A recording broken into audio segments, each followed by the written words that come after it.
क्या हुआ, कब हुआ, क्यों हुआ, कैसे हुआ।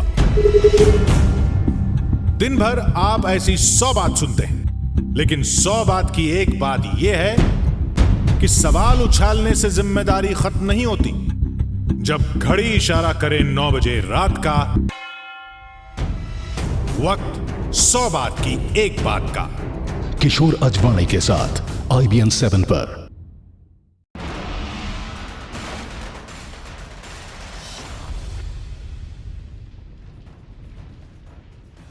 नमस्कार, मैं हूं अमीश देवगन और आप देख रहे हैं आर पार। आज आर पार का मुद्दा हर देशवासी के लिए बेहद जरूरी है, क्योंकि जो सवाल सबसे पहले आर पार में हमने उठाया वो अब देश की आवाज बनता जा रहा है। हर तरफ से यही मांग उठ रही है कि हर मोर्चे पर हो पाकिस्तान का बहिष्कार, और इस दायरे में वो पाकिस्तानी कलाकार भी हैं जो भारत में पैसे तो कमाते हैं, लेकिन इस देश के जवानों के लिए, शहीदों के लिए उनके मुंह से एक शब्द नहीं निकलता।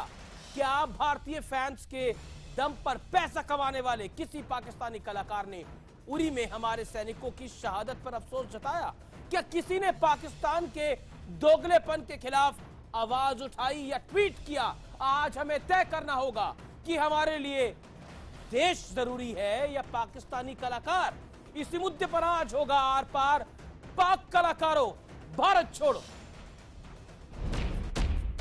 क्या आपको लगता है हम विश्व स्तर पर तो उनको अलग थलग कर रहे हैं, लेकिन अपने देश के स्तर पर भी अलग थलग कर सकते हैं? तो क्यों ना किया जाए, ये बड़ा सवाल है इस समय। सबसे पहले IBN 7 ने आर पार में ये मुद्दा उठाया कि आखिर पाकिस्तानी कलाकारों को हम अपना हीरो क्यों मानते हैं, और अब इस मुद्दे पर पूरे देश में बहस छिड़ी हुई है।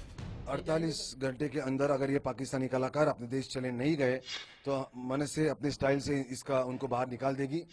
और ये जो कुछ भी प्रोड्यूसर्स है, प्रोडक्शन हाउसेज है, उनको मैं बोलना चाहूँगा, उनको अगर आप बाहर नहीं भेजते या नहीं निकालते तो मन से स्टाइल आंदोलन होगा। IBN 7 किसी तरह की हिंसा या धमकी का समर्थन नहीं करता, लेकिन क्या हमारे देश के प्रोड्यूसर्स और डायरेक्टर्स को जन भावनाओं का सम्मान करते हुए पाकिस्तानी कलाकारों को काम देना बंद नहीं करना चाहिए? इसी मुद्दे पर हम करेंगे आर पार। आज हमें कॉल लेनी होगी।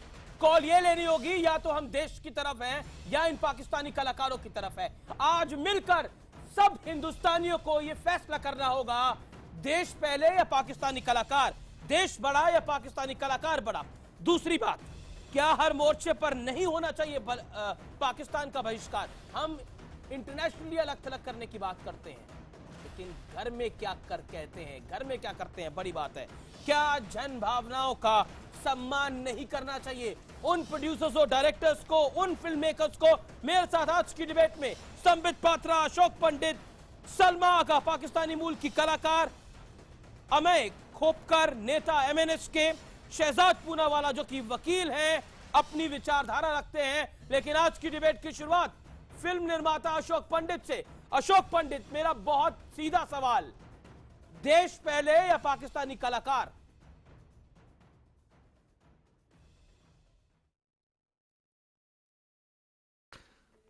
इसका तो एक ही जवाब होगा अमीश, कि ये देश ही पहले हो सकता है ना। देश से आगे तो कुछ चीज हो नहीं सकती, और देश के अलावा तो कोई चीज हो नहीं सकती। पहले देश है, उसके बाद बाकी सारी चीजें। पर ऐसा लग रहा है कुछ लोगों के लिए पाकिस्तानी कलाकार पहले हैं और देश तो पीछे है। उनके लिए आप क्या कहेंगे?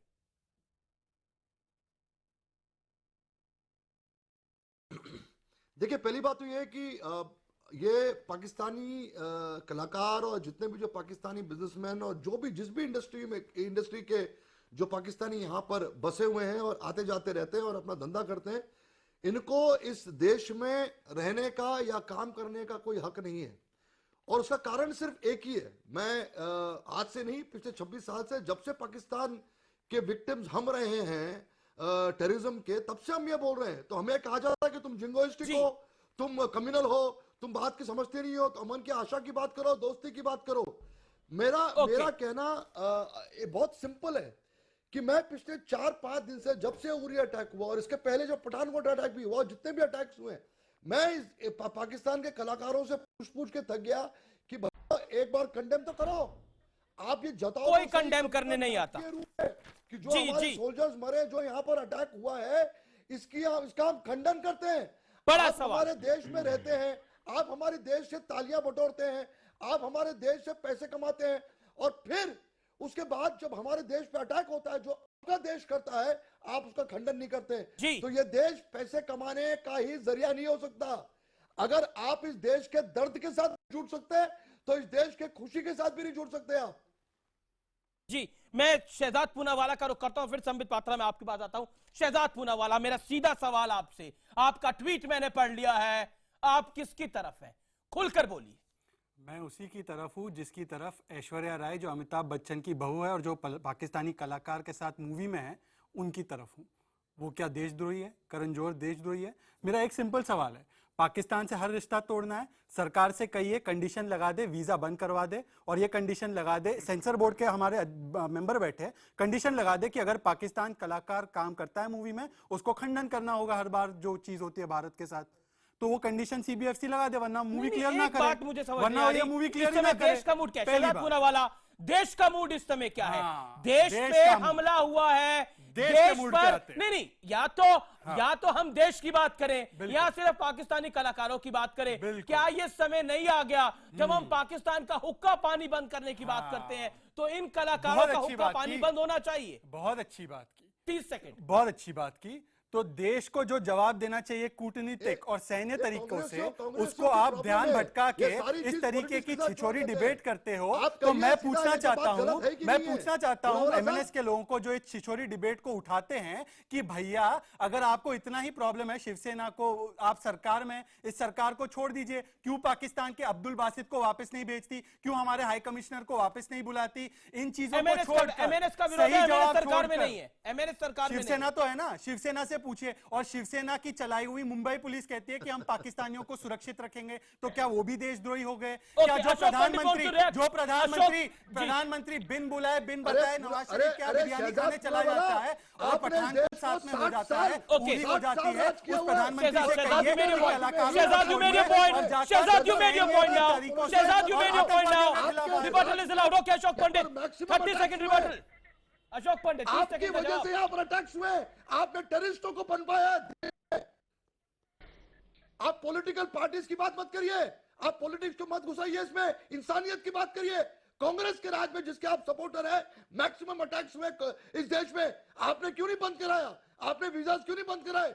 इसको पॉलिटिसाइज मत करो। आज 900 सीजफायर वायलेशन के बाद और उधमपुर और गुरदासपुर होने के बाद प्रधानमंत्री मोदी वहां पे बिन बुलाए बिन बताए चले गए। उसके बाद उनको मिला गिफ्ट, रिटर्न गिफ्ट पठानकोट। उसके बाद अपने बर्थडे पे उनको गिफ्ट मिला। Okay, hold on.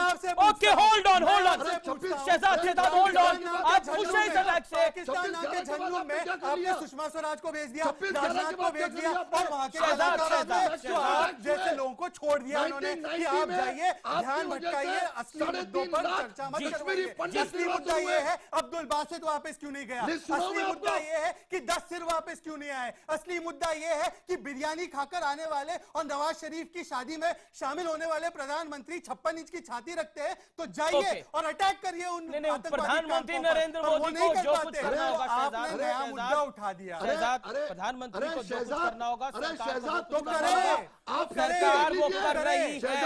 मैं सीधा रुक करता हूं, संबित पात्रा। हिस्ट्री पढ़िए। आपकी प्रॉब्लम है कि आप कांग्रेस की हिस्ट्री नहीं पढ़ते। इस देश में अरे आपकी प्रॉब्लम ये है कि आप ट्विटर पर राष्ट्रवाद चलाना चाहते हो। दोनों आपकी प्रॉब्लम ये है कि स्टूडियो में आके आप वो काम करना चाहते हो जिसके लिए आप लोग बॉर्डर और एलओसी जाने के लिए कतराते हैं। आपकी बात ये है कि देश में पाकिस्तान कलाकारों को छोड़ो, आपने क्या किया? अभियान में कोई शामिल नहीं है। शहजाद, आपकी प्रॉब्लम ये है कि मोदी की गुणगान इतनी करनी है कि आपके दिमाग में ये नहीं फिट होता कि असली भारतीयता वो है। शहजाद, मेरा निवेदन है और आबिदा परवीन नहीं, हाफिज सईद के खिलाफ हम लोग बदला लें। आपकी प्रॉब्लम ये है। Shahzad, hold on.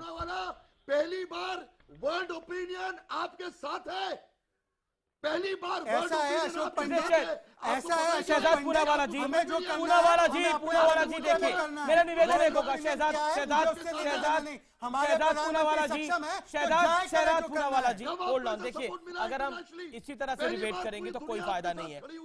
मैं आप दोनों से निवेदन करना चाहूंगा, देखिए एक एक अपनी बात रखें और उसके बाद आप रिएक्शन करें। मेरी गुजारिश है ये, मैं संबित पात्रा को डिबेट में लेके आना चाहता हूं जो कि नेशनल पार्टी के इसको बोलिए स्पोक्सपर्सन है। पॉलिटिसाइज नहीं करने के लिए डिबेट। अशोक भाई मैं आपके पास वापस आऊंगा। शहजाद भाई होल्ड ऑन। संबित पात्रा, बहुत से आरोप प्रत्यारोप लगे, उन सबके बीच जन भावना अपनी जगह है। सरकार का स्टैंड क्या है, बीजेपी का स्टैंड क्या है? Make it clear tonight on Aar Paar. देखिए अमीश जी, बिना कुछ छुपाए मैं आपसे कहूंगा कि पहली बात तो है, मुझे लगा था ये पाकिस्तान और इंडिया के रिलेशन को लेकर एक डिप्लोमेटिक डिबेट था और सही मायने में मुझे नहीं पता था कि ये एक सिनेमैटिक अफेयर्स पे है। Any how with all due respect, मैं इसमें चूंकि पार्टिसिपेट, शायद आपका सेकंड डिबेट है वो, मगर चूंकि मैं पार्टिसिपेट कर रहा हूं, I will keep a very reserved and a very structured view मैं रखूंगा इस पे। आप देखिए सबसे बड़ी बात डेमोक्रेसी में क्या होती है, डेमोक्रेसी में जन भावना होता है। अभी जिस प्रकार का एक दर्दनाक हादसा हिंदुस्तान में हुआ, हमारे 18 जवान शहीद हो गए, स्वाभाविक रूप से जनता के मन में एक भावनाओं का सैलाब आया। उसमें किस प्रकार का रिस्पांस इंडिया का होना चाहिए, इस विषय पर भी जनता ने चर्चा की।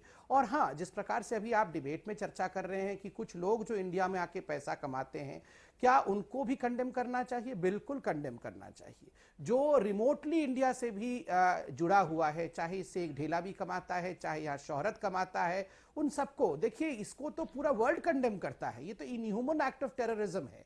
मगर मुझे लगता है हमें भी इस प्रकार लड़ना नहीं चाहिए, बहुत एक स्ट्रक्चर्ड व्यू लेने की आवश्यकता है। अब देखिए आज अनुराग ठाकुर जी ने जिस प्रकार से बीसीसीआई की तरफ से उन्होंने कहा कि क्रिकेट का जो खेल है ये एक जनभावना का खेल है, मगर पाकिस्तान के साथ हम किसी प्रकार का खेल नहीं खेलेंगे। स्वाभाविक रूप से कानून को अपना काम करने देना चाहिए और कानून को कोई भी अपने हाथ में ना ले, ये महत्वपूर्ण है। सरकार एक मैच्योर्ड सरकार है, पाकिस्तान को लेकर किस प्रकार का रिस्पॉन्स होना चाहिए ये सरकार बिल्कुल देगी। जन भावनाओं का भी हम बहुत कदर करते हैं, हम बहुत रिस्पेक्ट करते हैं। मगर मैं सिर्फ 20 सेकंड में एक और बात करके अपनी वाणी को विराम दूंगा। देखिए पाकिस्तान से आए हुए ये कलाकार क्या करते हैं ये तो हम चिंता करेंगे, मगर हमारे घर के अंदर जो भेदिए बैठे हुए हैं, जो पाकिस्तान में जाकर कहते हैं मोदी सरकार को गिराना होगा, वो सलमान खुर्शीद जो पहले फॉरेन मिनिस्टर थे और कहते हैं पाकिस्तान तो पीस चाहता है मगर इंडिया पीस नहीं चाहता है। इतने सारे लोग यहां पर हैं जिनको मैंने एक टर्म दिया है बुरहान रुदाली। बुरहान वानी मर गया तो छाती पीट पीट के हाय रे मेरा बुरहान मारा गया, हाय रे मेरा बुरहान मारा गया, वो तो बेचारा हेडमास्टर का बेटा बीजेपी की बुआ महबूबा मुफ्ती शामिल है, उसमें पीडीपी शामिल है, तो आपको नहीं और शहीद घोषित करने वाले अफजल गुरु के प्रेमी जिनके साथ आपने सरकार बनाई वो भी शामिल है। अपने समय पे जरूर बोलिएगा, वहां पे है, उनसे आप निपटिए। मैं पहले आपके बीच में नहीं बोल रहा था। ओके नहीं आपने जो तंज कसा है बोलिए, तो उसमें आप ये बताइए कि बाबा रामदेव के प्राइवेट सेक्रेटरी जो आपके ट्रैक टू करने गए थे हाफिज सईद के साथ चाय पे चर्चा, उन पे आपने क्या कार्रवाई की वैदिक पे? मैं इस पे, और उन्होंने जो कहा हाफिज सईद को बड़े माहौल बनाओ, डिबेट, इतने बड़े विषय को मैं छोटा नहीं करना चाहता हूं। आप इनसे बुलवा लीजिए, मैं बीच में नहीं बोलना चाहता। संबित पात्रा, अगर आप इतना ही खिलाफ है, आप सरकार में पाकिस्तानियों का आना बंद कर दें। आप पाकिस्तानियों का आना बंद कर दें, वीजा कैंसिल कर दें। Shehzad Poonawalla, you made your point. Let's have a देखिए मैं डिबेट में नहीं पढ़ना चाहूंगा। आप मुझसे सवाल पूछे, मैं आराम से जवाब दे दूंगा। देखिए हम लोग बचपने से भरा डिबेट ना करें। देखिए सही बात है कि बहुत पब्लिक, ठीक है आपने एक सवाल पूछा कि पाकिस्तानियों का आवागमन बंद हो जाना चाहिए हिंदुस्तान में। जो ऑप्शंस हैं, मैं तो नहीं जानता सरकार कौन से ऑप्शन लेगी, क्योंकि सरकार को भी ऑप्शन डिक्लेयर नहीं करना चाहिए। उन ऑप्शंस में डिप्लोमेटिक ऑप्शंस भी है, इकोनॉमिक ऑप्शंस भी है, इकोनॉमिक सैंक्शन लगाना भी है, पाकिस्तान को इंटरनेशनली आइसोलेट करना भी है। तो स्वाभाविक रूप से कोई एक ऑप्शन को ही नहीं अपनाता है देश, सारे ऑप्शंस को थोड़े थोड़े मात्रा में अपना के आइसोलेट करता है पाकिस्तान को। तो स्वाभाविक रूप से आप देखिए जब भी इस प्रकार की घटना होती है तो भारत बहुत कर्टेल करता है, बहुत लोगों को हिंदुस्तान में आने से रोकता है, वीजा देने से रोकता है, और संदिग्ध के दायरे में, सस्पिशन के दायरे में रखा जाता है लोगों को कि क्या ये वो आके टेररिज्म प्रमोट करते हैं। ये होना चाहिए, हमें सेंसिबली डिबेट करना चाहिए।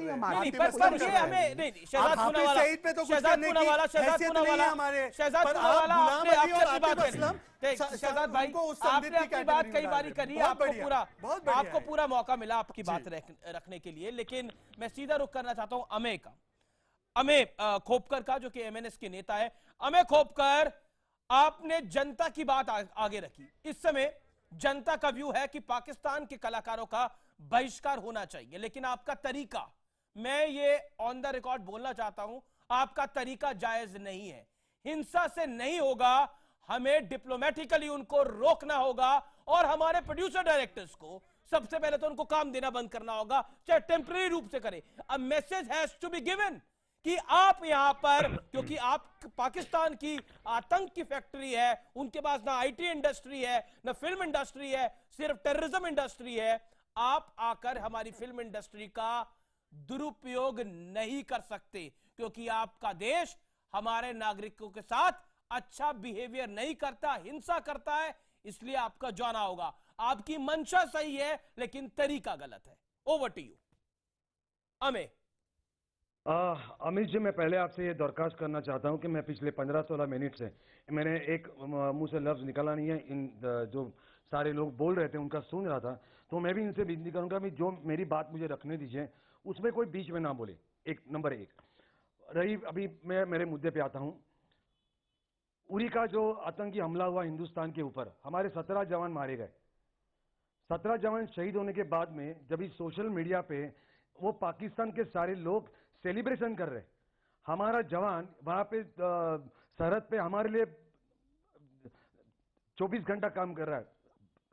यहाँ का मुंबई पुलिस, यहाँ पे रेड अलर्ट है, महाराष्ट्र में रेड अलर्ट है, यहाँ का मुंबई का पुलिस, महाराष्ट्र का पुलिस आज हमारे लिए है। और ऐसे सब करते हम टीवी के ऊपर इन कलाकारों का, पाकिस्तानी कलाकारों का शो देखे। आज ये जो पूना वाला है वो वकील करके बैठे कि कांग्रेस के वर्कर करके बैठे हैं। आज मैं उनसे इनको फर्क नहीं पड़ता, कोई ना इनके घर पे कोई मरा ना मेरे घर पे कोई मरा है। जाके उन घरों में माहौल देखो क्या है मातम का, जिनके घर में छोटे छोटे बच्चे मारे जा चुके हैं, नौजवान लोग मारे जा चुके हैं, अच्छे मुंबई के पुलिस ऑफिसर शहीद हुए हैं, हमारे सोल्जर शहीद हुए हैं। आज आप मेरा तो पूरा ये कहना है कि आपको जरूरत क्या है पाकिस्तान से कलाकार यहाँ पे लाने की? क्या हमारे यहाँ पे अच्छे कलाकार नहीं है? मैं आपको दो सिर्फ एग्जांपल देता हूँ। हिंदुस्तान का एक बहुत ही बड़ा सोशल मीडिया पे जो प्रैंकस्टर है, कॉमेडियन है, रोहित गुप्ता, वो जब भी अपने वीडियो शेयर करता है तो उसको कई लोग, पाकिस्तान के लोग उसको सपोर्ट करते हैं, पर बहुत सारे ऐसे लोग हैं कि जो उसके ऊपर आते हैं, जो वो बोलता कुछ और है और हम पाकिस्तान हिंदुस्तान लेके रहेंगे, कश्मीर लेके रहेंगे। अगर उनके लोगों में अपने कलाकारों के लिए ऐसी भावना है तो उनकी कलाकारों को हम यहाँ पे रेड कार्पेट क्यों दे? अभी एक मिनट, अभी बजरंगी भाईजान का डायरेक्टर अभी पाकिस्तान गया था, सारे दुनिया ने देखा कि एयरपोर्ट पे क्या हुआ। बिल्कुल हुआ, उनके साथ बदसलूकी हुई। मेरे साथ सलमा आगा भी हैं जो कि गायिका हैं और पाकिस्तान के साथ ताल्लुकात भी रखती हैं। मैं सलमा आगा का रुख करता हूं। सलमा आगा, मैं आपसे जानना चाहता हूं और मैं आपसे एक बड़ा सवाल पूछता हूं। आपका मुल्क पाकिस्तान, आपका मुल्क जो हिंदुस्तान पर बार बार प्रॉक्सी वॉर करता है, आतंक फैलाता है, क्या आपको लगता नहीं है कि उसको कंडेम करना चाहिए?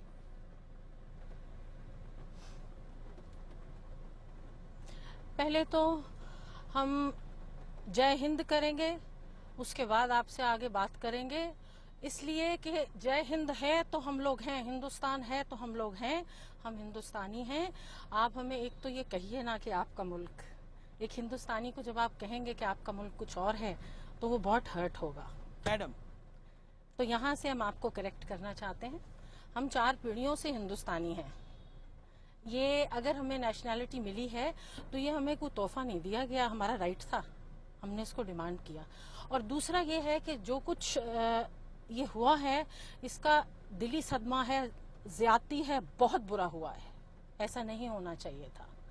और ये जो भी इसका गिला कर रहा है, हाँ ये हकीकत है कि जो आर्टिस्ट यहाँ आके काम करते हैं उनको स्टेटमेंट देनी चाहिए थी, पर क्यों नहीं दी? वही सवाल है। आर्मी जो है वो हिंदुस्तान का दिल है, जब आप किसी के दिल को हाथ डालते हैं तो वो तड़पेगा ना। बिल्कुल वही मैं बोल रहा हूँ। समझे मेरी बात? आपको लगता नहीं है पाकिस्तान ने तो हमारे दिल दिमाग सब पर हाथ डाला है? हालांकि हमारी सरकार, हमारी फौज के पास तमाम तरीके हैं अपना बदला लेने के लिए, वो और अपने तरीके से वो बदला ले भी रही है और लेगी भी, पाकिस्तान को ग्लोबली आइसोलेट भी करेगी। लेकिन फिर भी बड़ा सवाल यही खड़ा होता है, क्या होल्ड ऑन शहजाद, होना मेरा चाहिए। सवाल जो आप आपसे कह रहे ये हैं है। इसलिए कि दहशतगर्दों को पनाह देने वाले सभी मुजरिम होते हैं। ओके, मैं अपनी बात रख सकता हूं? अशोक संक्षेप में पंडित मुझे बात रखने दीजिए ना, एक बात रखने दीजिए। मेरी सरकार मोदी सरकार है, अब मेरी भी सरकार है। मेरी सरकार जो फैसला लेती है मैं उसके साथ खड़ा हूं। मेरी सरकार ने फैसला नहीं लिया है कि पाकिस्तानियों को रोकना है। आप कह रहे हैं मैं एमएनएस के फैसले को मेरी सरकार का फैसला मान लूं? दूसरी जनता में आक्रोश है इस समय। हम पाकिस्तान को मोदी सरकार जनता के विरुद्ध काम कर रही है? जनता में मोदी सरकार विरुद्ध कर रही है क्या काम? ओके अशोक पंडित, मैं एक बात कहना चाहता हूं। राज ठाकरे और बाल ठाकरे ने मिलकर दाऊद के समधी को बिरयानी खिलाई मातोश्री में। वो लोग अब डिबेट जो है उसी में रखिए, सर्टिफिकेट बांट रहे हैं। अब वो लोग दूसरों को सर्टिफिकेट, अब आप डिबेट को रखिए। मेरे घर का है, शहजाद सिपाही मेरे घर का है। मेरे प्रधानमंत्री ने यह बयान दिया था, व्यापारी सैनिकों से ज्यादा जोखिम उठाता, मैंने उसकी भी निंदा की थी। सिपाही मेरे घर का है। Late Ashok Pandit react. Okay Ashok Pandit, जो बात सलमा आगा ने कही उस पर आप क्या कहना चाहते हैं? ये शहजाद पूनावाला पाकिस्तान का एजेंट करके बैठा है यहाँ पे। अरे आपसे बेहतर हूँ। आपकी तरह जावेद मियादाद और दाऊद इब्राहिम के रिश्तेदारों को बिरयानी नहीं खिलाई मैंने मातोश्री में। आपसे बेहतर हूँ। आपसे बेहतर घंटे का टाइम दिया है। मेरे बाप दादाओं ने इस देश को अपना मुल्क चुना, पाकिस्तान को नहीं। आपको तो ये ऐसे ही मिल गया। हमने तो चुन के लिया है हिंदुस्तान को। घंटे का टाइम दिया है। मैं सर्टिफिकेट देने वाला हूं। आप कौन होते हैं मुझे पाकिस्तान के? अरे 48 घंटे का टाइम दिया, उसके बाद से क्या करते मुझे हैं? अफसोस है कि मेरी मुल्क की सरकार जो फैसला नहीं लेती वो ऐसे सड़क पे चलते गुंडे लेते हैं। मुझे अफसोस है कि मुंबई पुलिस उड़न में लगी हुई है, पर ये गुंडे उनका काम बढ़ाते हैं। लगता है ये गुंडागिरी है, आप भी चले जाइए पाकिस्तान। आप भी चले जाइए पाकिस्तान। बुला रहे हैं अरे आप भी चले जाइए पाकिस्तान। पाकिस्तान के एजेंट हो तो आप समझते हैं? ओके ओके ओके, डोंट ये कब से पाकिस्तान का एजेंट नहीं है। हम सबको कब से बीच में बोलता है सबको म्यूचुअल डिसीजन लेकर, एक तरफा डिसीजन लेकर आगे बढ़ना होगा। Hold on sir, hold on.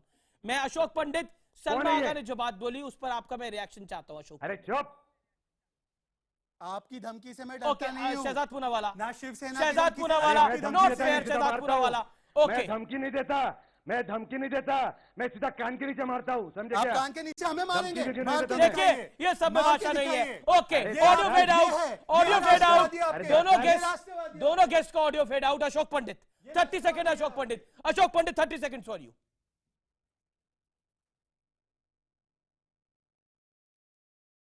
Ashok Pandit, लगता है आवाज नहीं जा रही। मैं इस डिबेट को यहां वाइंड अप करता हूं, लेकिन ब्रेक के बाद हिंदुस्तान और पाकिस्तान का पैनल होगा आमने सामने।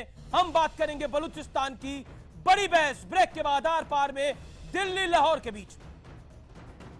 और अब हम आपको दिखाने वाले हैं कि पाकिस्तानी आर्मी बलूचिस्तान में किस तरह नवाज की शराफत का बड़ा जनाजा निकाल रही है। यूएन में खड़े होकर कॉमेडी शो करने वाले नवाज शरीफ आतंकियों को अपना हीरो बताते हैं और नवाज सरकार की शह पर पाकिस्तान की आतंकी सेना के लोग बलूचिस्तान की बेटियों पर कहर ढाते हैं। ये रोंगटे खड़े कर देने वाली हकीकत है जो वीडियो में आपको दिखा रहे हैं। आपका दिल दहल जाएगा ये सुनकर कि पाकिस्तानी सेना ने बलूचिस्तान में रेप सेल बनाए हुए हैं। और आज हम आपको एक बलूची बेटी का बड़ा दर्द दिखाने जा रहे हैं जिसका आरोप है कि पाकिस्तानी सुरक्षा कर्मियों ने, सेना ने उसकी बहन का रेप किया है। जरा सुनिए बलूची बेटी का ये दर्द।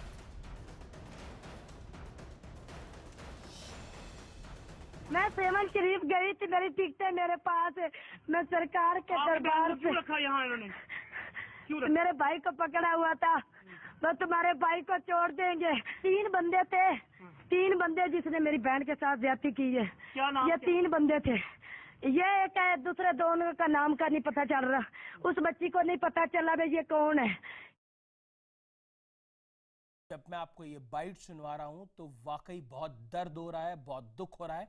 हम आपको ये भी बता दें कि इस बलूच बेटी ने पाकिस्तानी मीडिया के सामने अपनी बात कही है, तो इस खबर में कोई मिलावट नहीं है। इसके साथ साथ हम आपको बताना चाहते हैं कि यूरोपियन यूनियन ने कहा है कि बलूचिस्तान पर पाकिस्तान अपना अत्याचार यानी ह्यूमन राइट्स का वायलेशन बंद करे, नहीं तो पाकिस्तान पे प्रतिबंध लगा दिया जाएगा। ये चेतावनी दी है और ये भी भारत की एक बड़ी जीत है। हिंदुस्तान इस्लामाबाद का पैनल होगा आमने सामने। संबित पात्रा होंगे national spokesperson Bharatiya Janata party, ruling party of India, general GD Bakshi रक्षा विशेषज्ञ, और एडमिरल जावेद इकबाल पाकिस्तान इस्लामाबाद से इस समय लाइव हमारे साथ जुड़ रहे हैं। मैं सीधा रुख करता हूं जावेद इकबाल का, माफ करिए लाहौर से हमारे साथ जुड़ रहे हैं। मैं सीधा रुख करता हूं जावेद इकबाल का। जावेद इकबाल, आप खुद एडमिरल रहे हैं, दिल पे हाथ रखिए और कहिए, पाकिस्तानी सेना, पाकिस्तानी सुरक्षाकर्मी जो कुछ बलूचिस्तान में कर रहे हैं वो शर्मिंदगी की इंतहा नहीं है? क्या आपको लगता है कि ये मर्दानगी है जिस तरह की हरकतें पाकिस्तानी सुरक्षाकर्मी बलूचिस्तान में कर रहे हैं? जो बाइट अभी हमने आपको सुनवाई, विश्व आपकी निंदा कर रहा है, दुनिया आपकी निंदा कर रही है।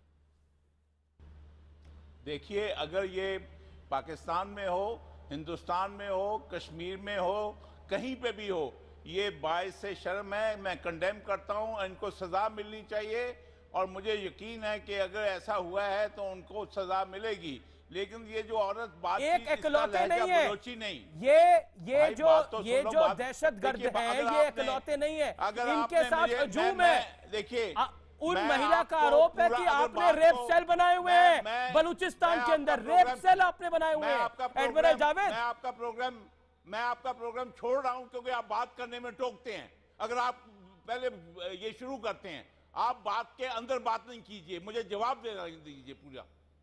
मैंने कहा है कि बिल्कुल ऐसी अगर हरकत हुई है तो शर्मनाक है, उनको सजा मिलनी चाहिए, कहीं पे भी हो, पाकिस्तान में हो, हिंदुस्तान में हो, बलूचिस्तान में हो, कश्मीर में हो। बिल्कुल मैं आपके साथ, कश्मीर में ऐसा नहीं होता, कश्मीर में ऐसा नहीं होता। Admiral Javed, correct yourself. मैं अगली दफा तस्वीरें और वीडियो आपको भेजता हूं। नहीं, संबित पात्रा कुछ कहना चाहते हैं।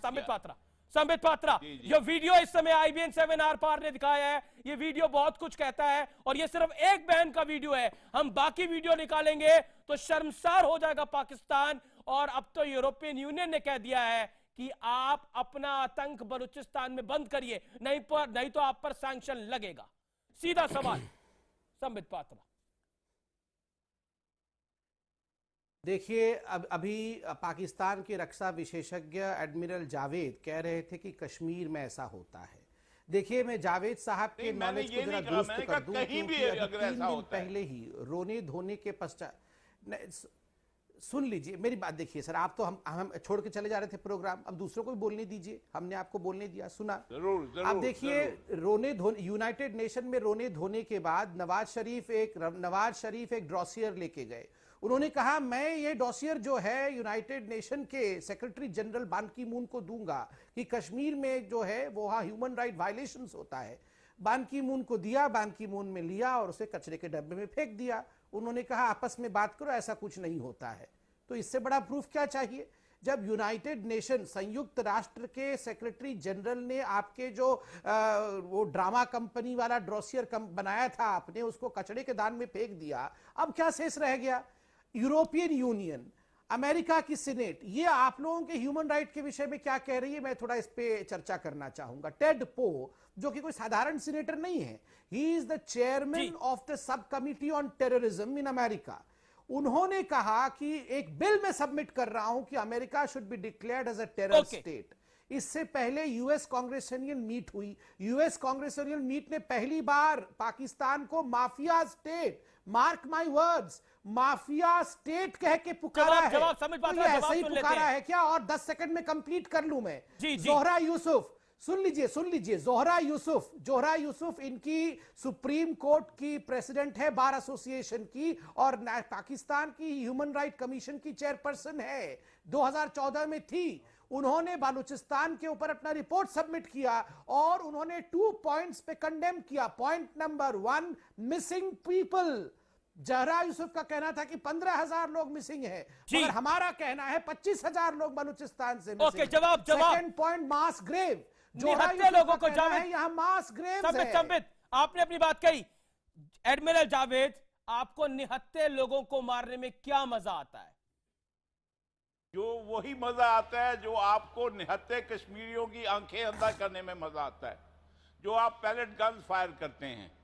और जो आपने उनके जो है अभी 100 दिन से जो कर्फ्यू लगाया है, ये तो अभी कर्फ्यू नहीं लगाया हमने। हम तो कहते हैं कि जो भी ज्यादती कहीं पे भी हो ह्यूमन राइट्स की, चाहे बलूचिस्तान में हो, उसको जो है उसके खिलाफ एक्शन लेना चाहिए। एडमिरल जावेद, एक बात बताइए, रेप सेल आपने बना रखे हैं, इंटरनेशनली आपको टेररिस्ट स्टेट मानने लगा है विश्व। सेकेंडली जो बड़ी बात है, यूरोपियन यूनियन आप पर सैंक्शन लगा रहा है। अब आपको लगता नहीं है बात बहुत दूर तक निकली है, आप घबराए पड़े हैं, आप F-16 उड़वा रहे हैं अपने मुल्क के अंदर, आप डरे हुए हैं, थर्रा रहे हैं, और आपको लग रहा है कि अब हिंदुस्तान इतना गुस्से में है कि आपकी तबीयत को बिगाड़ रहा है।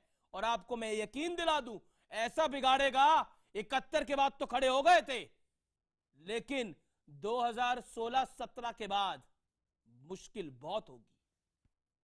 अरे आप बिगाड़ लें और बिगाड़ने के बाद अपनी खैर बनाएं। अभी तक हीरो जो है ना खान ही चल रहे हैं, फिर अभी आपको नए हीरोओं की जरूरत होगी। चिंता मत करिए, आपके मुल्क की तरह हमारा मुल्क नहीं है। बात सुनिए, जब हमारा आपके मुल्क की तरह हमारा मुल्क नहीं है। आपके यहाँ ना फिल्म इंडस्ट्री है, ना IT इंडस्ट्री है। एक इंडस्ट्री आपकी वर्ल्ड में नंबर 1 है, जिसको टेररिज्म इंडस्ट्री कहते हैं। एक इंडस्ट्री वर्ल्ड में आपकी नंबर 1 है, टेररिज्म इंडस्ट्री। अच्छा जी, ठीक है, आप अपना बिल्कुल हमें एक नंबर दे दिया आपने, बहुत शुक्रिया।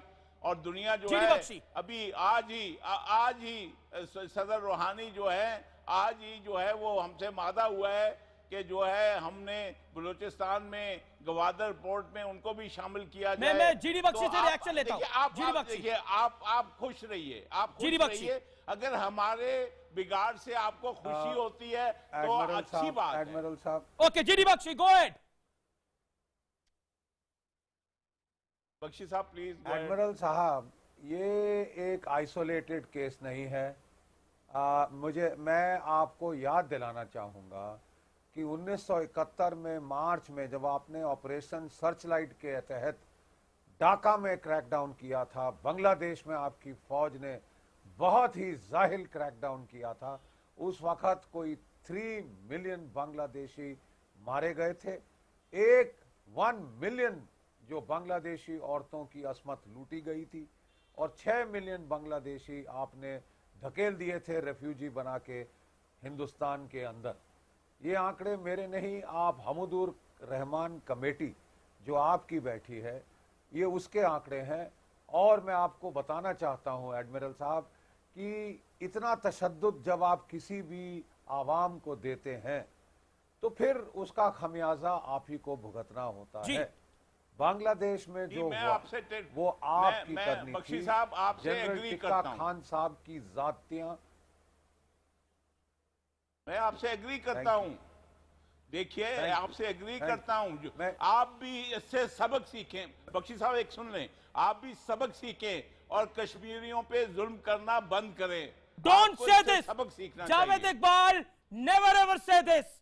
हम कश्मीर को अपनी जान से ज्यादा प्यार करते हैं। कश्मीर में हम जो करते हैं आप उसका अंदाजा भी नहीं लगा सकते। और मैं आपको बहुत सीधे शब्दों में कहूंगा, आपकी हैसियत भी नहीं है अंदाजा लगाने की। हिंदुस्तान में तो डिमांड हो रही है कि जैसे बांग्लादेश को अलग करा था, वैसे बलूचिस्तान को अलग कर देना चाहिए।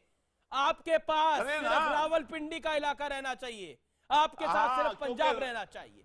जीडी बख्शी, क्योंकि रावलपिंडी आपको दुखता है, पाकिस्तान की फौज ही दुखती है। असल टारगेट आपका वही है। एक मिनट, वो टारगेट तो सर पूरा पाकिस्तान है। आपको समझ आ गया होगा, आपको फौज के नुमाइंदे रहे, टारगेट कौन है आपको समझ आ गया होगा। जनाब एडमिरल साहब, ओके, जनरल जीडी बख्शी, हमारे जनरल साहब की बात का जवाब दीजिए। जनरल बख्शी, 30 सेकंड है आपकी बात कहिए। एडमिरल साहब, हम पे इल्जाम लगाया जा रहा है। हाँ ठीक है एडमिरल साहब, हम पे इल्जाम लगाया जा रहा है कि हमने कश्मीर में कर्फ्यू लगाया। एडमिरल साहब, अपने गिरबान में झांकिए, माशाअल्लाह आपने तो बलूचिस्तान में जेनोसाइड किया है। एक वाकया रेप का जो कैप्चर हुआ है टीवी पे, वो आज आपके सामने है। ऐसे हजारों वाकये और आपको दिखाए जा सकते हैं। आपकी फौज रेप करती है, रेपिस्ट आर्मी है आपकी। टेरर इस्तेमाल करते हैं। बारी बारी बोलो, बारी बारी बोलो।